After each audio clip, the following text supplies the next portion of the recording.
Really? I mean, for a villain, this is a dude that walked into the tattoo parlor and went straight to the wall that said villains. You know? Let me see. Skull, knives, the devil. I'm going to go with the Scorpion. That should let people know I mean special business. Today. Scorpion's on special today? All right, get that. And our ever popular Scorpion.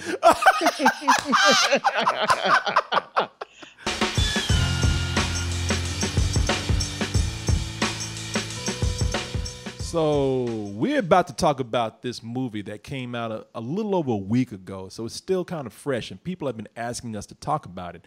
And this movie that we're going to talk about right now, just to let you know, is Code 8. And one of the things I can tell you about this film right here, this movie is here to crush all your fantasies about being a superhero. Sure does. They're here to just say whatever you think is glamorous about being a superhero, that and you too.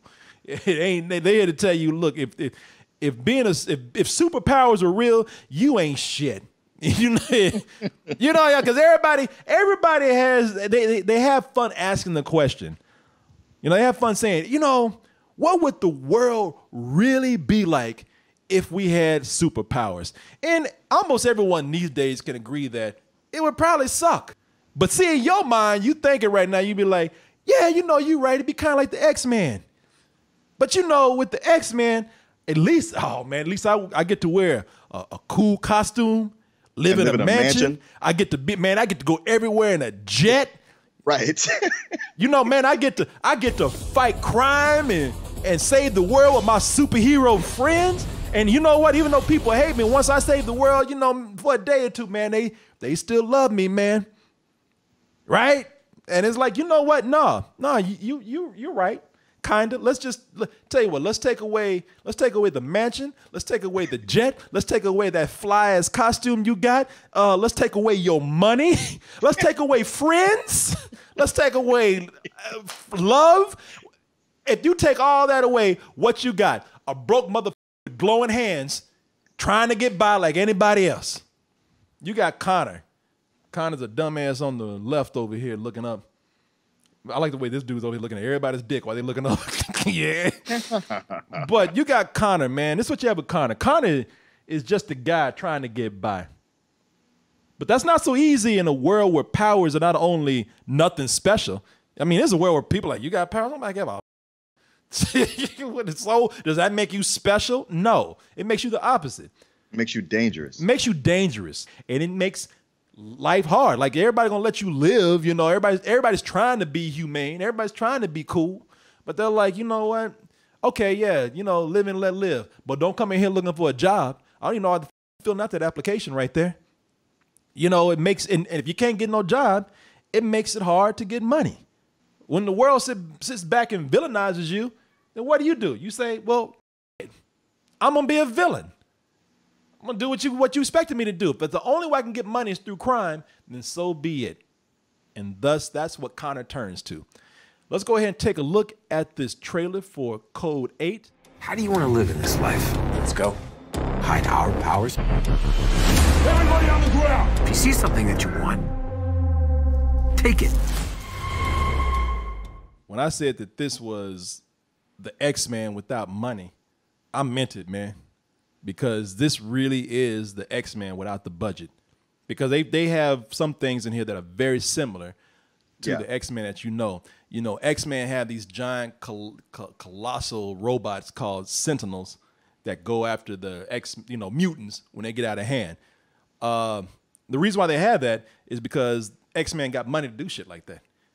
Here, they ain't got that. So what they got a version of that, but it's just dudes up here looking like Daft Punk. Right now, you just got guys in costume with robot heads, which are the same thing. It's just pared down a little bit.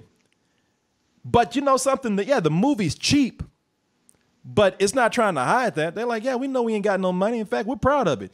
I thought, you know, it's a low budget movie that doesn't come off as trying to its reach out, extending its grasp, where it's like, listen, this is what we got to work with. Let's just keep it low. We're working in what seems to be a small enough town, small enough sphere. So let's not try to use cheap special effects that we can't afford. No, man. Look, they know good and well what they are and who they are. They ain't trying to be nobody that they're not. The budget on this, from what I understand, it's not fully out there, but the movie has an interesting history. This was done for, at least if you go by the crowdfunding campaign that they had, $3.4 million. I think they tried to get like $100,000, but they went on Indiegogo, and they ended up getting like $2 million within a certain amount of time, short amount of time, and wow. Then they let us stay up there. And by the time it was done, I think they got around like $3.4 million, and that was based on the strength of a short that they put out in 2016, which is very similar to what you see here. When you watch the movie and you see the beginning of it, they have a great opening, man. They have a great opening premise, a great opening start. People with powers built this country. Everyone loves superpowered people, but then the machines came and just regular things. Automation came in and put these people out of work, and they became desperate to the point that they start doing things that made people fear them and hate them. And you're thinking like, damn, man, that sounds awesome. I can't wait to see that. Well, too goddamn bad, because we ain't got the money to film it. They tell you about it, though. Hey, man, you know what? It's a good thing, though, we got this stock footage over here and a good-ass narrator. Boy, look at this black and white footage right here with this dramatic narration. Boy, don't that get you right there? They know. They know, man, how they know that it's cheap and they can't afford to do some things. I almost wish I could see what they were doing, man. But maybe if the movie does well enough that they can get a bigger budget later on down the line, we'll get a prequel or something. Who knows? But right now, you ain't getting that shit with the budget we got. This is pocket change compared to Hollywood. We ain't even got Blumhouse level money. And exactly. You know how, yeah, Blumhouse. It sounds like that crowdfunding, like they did extremely well for crowdfunding, but not extremely well for movie making. No. I mean, but like Jason Blum does well with a $5 million budget. So, and right. Yeah, so they do what they can here, man. This is where a world where powers are not supposed to be glamorous at all. What they're used for is manual labor, man. I don't think I've ever seen a movie. Seriously, I don't think I've ever seen a movie where they made superpowers not look just ordinary, but sad. Like it's a burden to have this shit.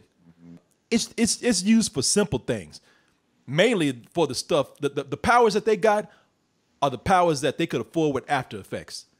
You look at what they have here.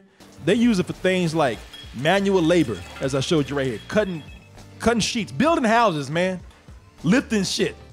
I would hire those. Oh hell yeah! I mean, they'll get the shit done for you. Until the government comes in and say, all right, who are all the illegal immigrants? I'm sorry, all the illegal powers over here. Right. Are both. All right, I'm looking for all superheroes and Mexicans. Who's here?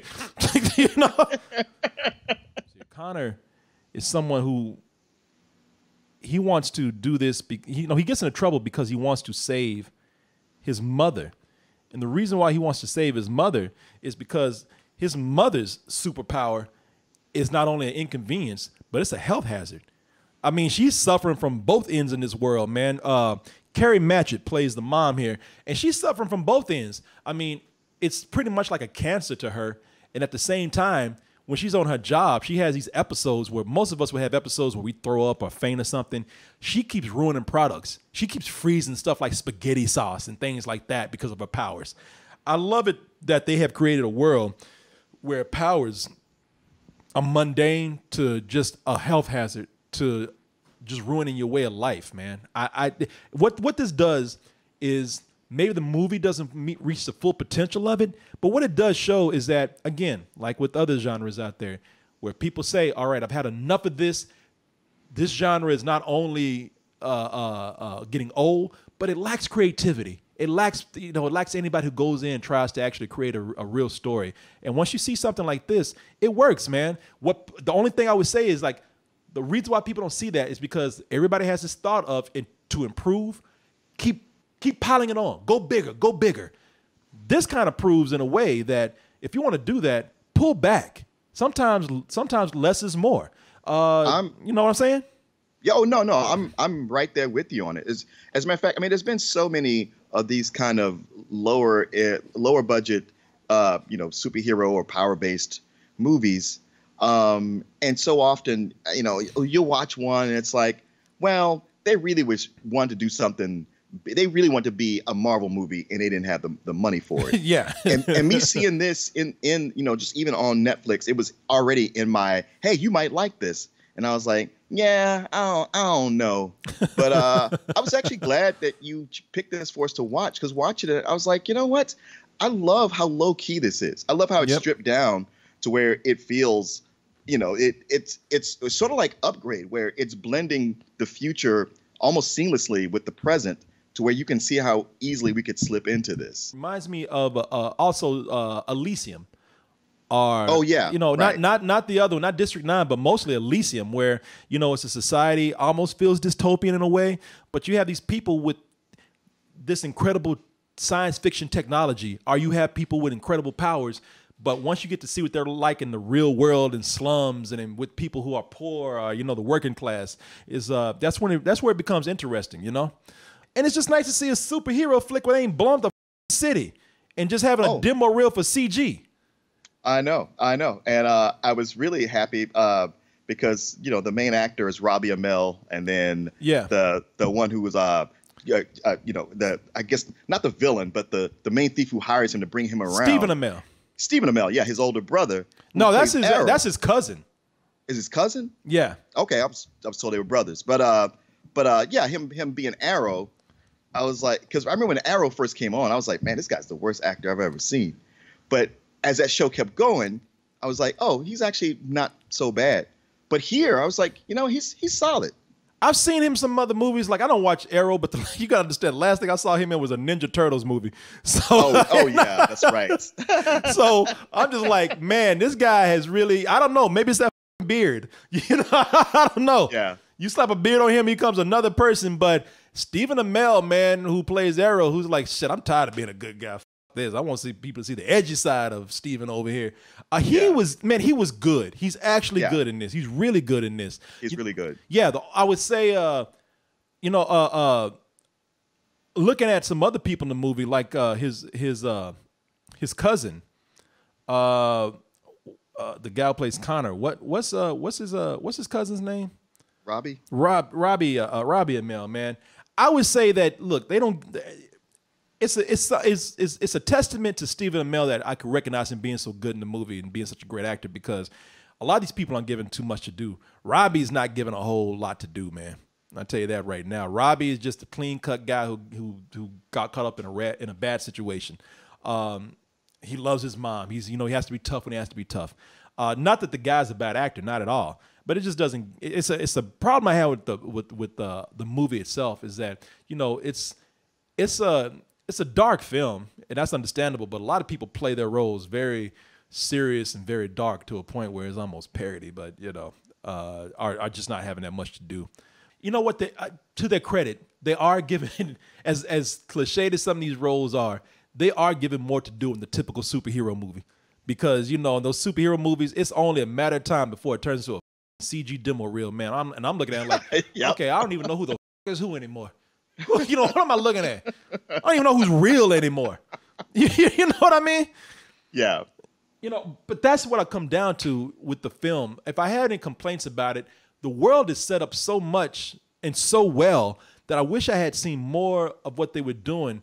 It's almost something that seems like it would benefit from being an anthology where you could see how different people live in this world.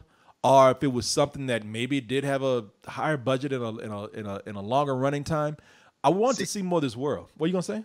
Well, I agree with you, and to me it felt like with so much setup there was for that world, and the way it ends, even though I feel like it wasn't, it just came across to me like, man, this seems like a pilot for a series. Yeah, man. Because listen, I'm talking about how great they setting up things and how creative they are, and boy, they're sticking it to these people out here who underestimate the superhero genre. But And I can tell you, it's noticeable because they do such a great setup. You know, the popular term is world building too. They do such great world building that where this all ends up going, I'm like, oh, man, okay, shit. We doing I know. The ending. It's not like it's terrible. It's a bit cliche, and it's like, man, it seems like you guys are trying to milk it for more. Instead of pushing that creativity of this world that they built, and the world that they built so well because of the low budget that they had. I mean, this is a compliment for having a low budget. They did an excellent job with that. They did. It still ended up being something else that we see all the time, which is just this cliched crime caper, man. You know, I've seen this story so many times. A good guy forced to join a band of criminals. And the band of criminals, by the way, they're led by a big slimy boss who gets slimier because he owes some bigger assholes money. You know, we Jesus Christ. And by the way, they got to do this big job that will help everybody out because you know if the boss is if this bad guy's coming after the boss, he's coming after everybody. So we got to do this one job right. This one job. Of course, you know that job gets up. And here's what gets me, man. You can see the goddamn betrayal before they even start planning this shit. I know. It's like they introduce somebody. It's like, of course, this motherfucker's he's gonna screw all of y'all over, man. Before y'all. What's that? It kills me. So many these things I watch where you watch the characters you're following get betrayed and screwed over, and you just think, wait, if I had an inkling this was coming, you should have too. Yeah, there would be a certain person I look at, I'd be like, F you, no, I'm not doing this with you. That villain, man. I looked at him. I was like, God damn, can you be a more stereotypical villain than what we have right now? I mean, for one, they stereotyped his ass up. For one, he's greasy all the time, just slimy.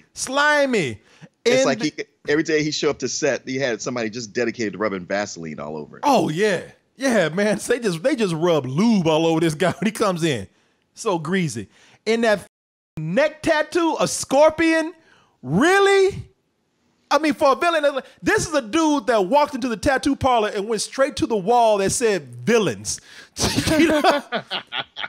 Let me see. Skull, knives, the devil. I'm going to go with the scorpion. That should let people know I mean business. Special today. Scorpion's on special today? All right. Get that. And our ever popular scorpion. It's a lot of brooding in this movie, man. But they had one dude. Some of the dialogue is so bad that they don't realize how they fucked up with it. Like you get people who try to be so tough, they don't realize how they played themselves. Like there was one scene where guy looked. It was a cop. He looked at Connor and he said, "You've got a rap sheet bigger than my dick." And the guy looked at him and immediately said, "So my rap sheet is small and thin." I was like, God damn, you walked yourself into that shit, didn't you? You walked yourself right into that. I was like, no, shut up. My dick is big. Man, don't ever throw your dick in something like that. Don't ever do that. That's a setup. Man, you have a dick down to your ankles. Don't ever say some shit like that. I know. I wonder if that was even in the script. Robbie Amell just like, you got a rap sheet bigger than my dick. Opening.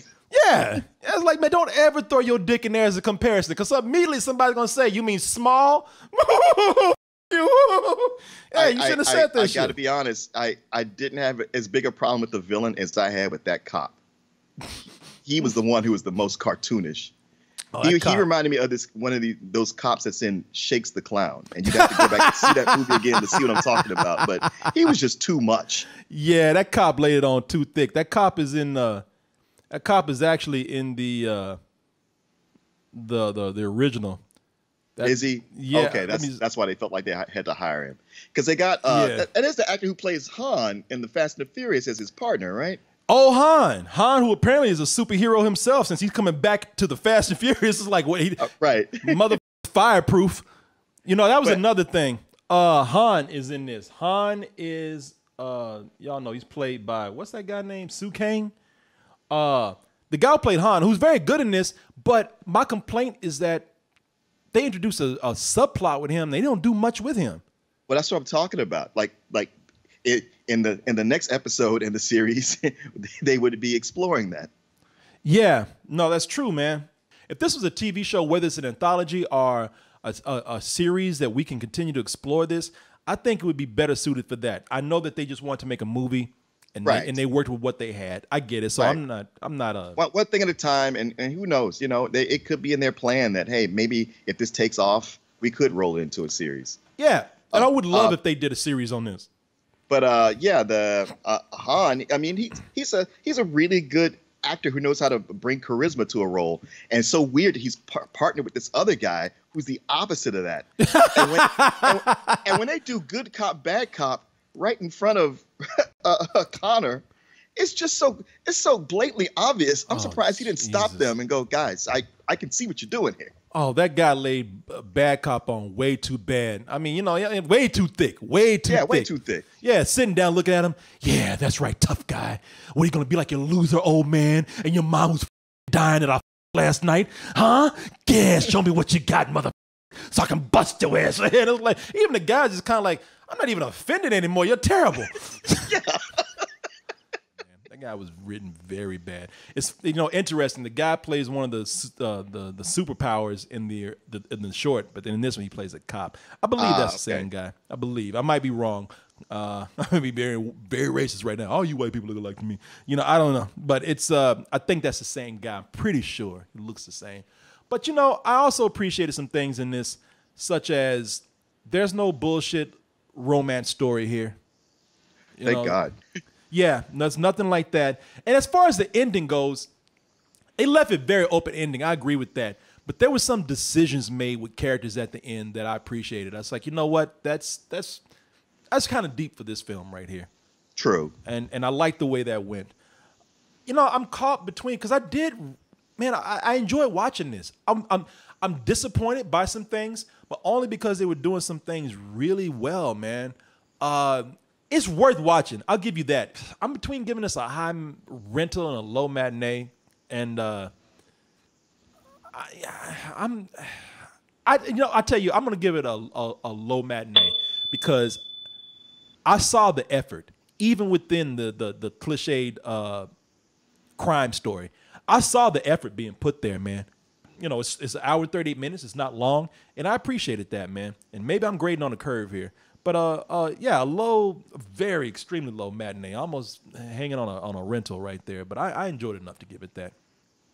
Well, maybe I liked it a little bit better than you, because to me it's a solid matinee. It looked like it could have gone in so many bad ways, and it didn't. I thought it was kind of tight for what it was. Now, it is a bit cliche, and it's not going to, rock your world. But you do bring up the point where, for somebody, if you have somebody who's like, man, I don't want to watch any more of these cartoon supersonic men with you, you could get them to watch this, and they would begrudgingly admit that they had a good time, and it knows how long to stay on. I mean, as much as we lament it not developing some of those other subplots, hey, it was mindful of the running time and getting out of there. Yep.